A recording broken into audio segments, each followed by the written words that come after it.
दोस्तों आज हम आपके लिए लेके आए हैं माँ चंद्र घंटा यानी कि तीसरी नवरात्रि में माँ चंद्र घंटा की पूजा करते हैं और उनकी आज हम आपको सुनाने वाले हैं कथा।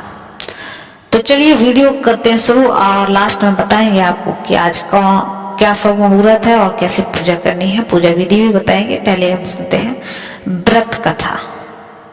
तो नवरात्रि के तीसरे दिन माँ चंद्र घंटा की व्रत कथा सुनना अत्यंत फलदायी माना जाता है। माँ चंद्र घंटा की पूजा करने से भक्तों को शक्ति, साहस और विजय की प्राप्ति होती है। तो चलिए सुनते हैं कथा। प्रचलित कथा के अनुसार माता दुर्गा ने माँ चंद्र घंटा का अवतार तब लिया जब दैत्यों का आतंक बहुत बढ़ने लग गया था।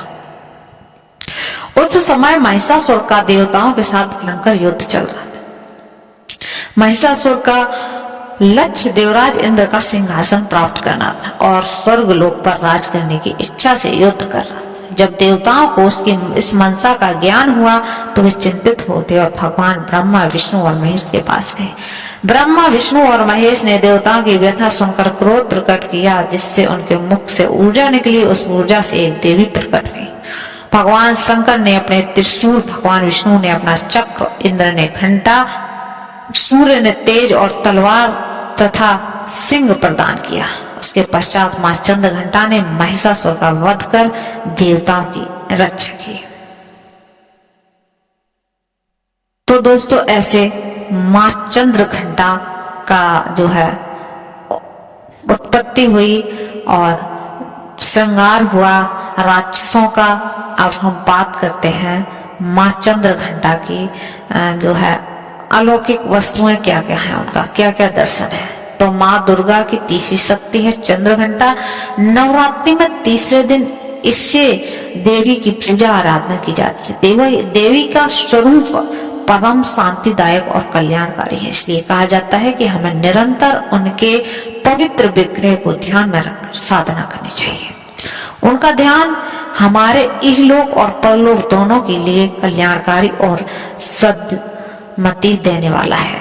इस देवी के मस्तक पर घंटे के आकार का आधा चंद्र है, इसलिए इस देवी को चंद्र घंटा कहते हैं। इनके शरीर का रंग सोने के समान बहुत चमकीला है। इस देवी के 10 हाथ हैं।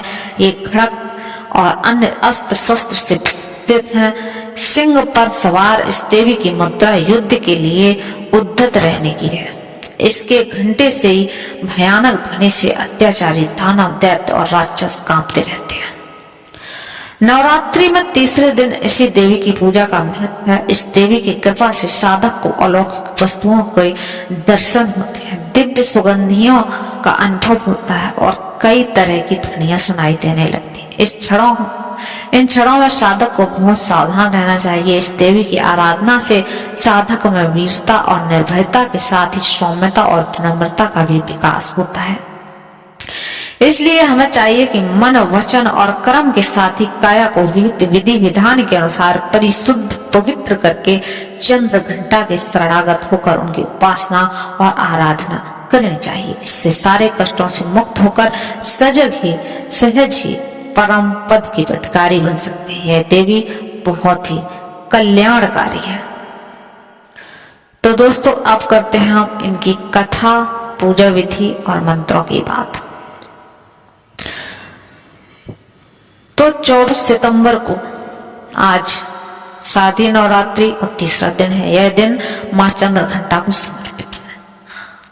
तो माँ चंद्र घंटा की पूजा विधि, कथा और मंत्र की बात करें। माता का गंगा जल से अभिषेक करें। मैया को अक्षत, लाल चंदन, चुनरी, गुलाबी और लाल पुष्प अर्पित करें। सभी देवी देवताओं का जल अभिषेक कर फल, फूल और तिलक लगाइए। भोग के रूप में फल, खीर, पंचामृत या मिठाई चढ़ाएं। धूप बत्ती और दीपक जलाएं। माँ चंद्र घंटा की स्तुति, कथा, मंत्र व स्रोत पढ़ें। दुर्गा सप्तशती और दुर्गा चालीसा का पाठ करें। पान के पत्ते पर कपूर और लौंग रख माता की आरती करें। अंत में क्षमा प्रार्थना अवश्य करें। पूजा के शुभ मुहूर्त की बात करें तो उन्नति लाभ मुहूर्त है 6:10 से सुबह 7:41 तक। अमृत मुहूर्त है 7:41 से 9:12 तक। शुभ उत्तम 10:42 से 12:13 तक है। चर है 3:14 से 4:45 तक।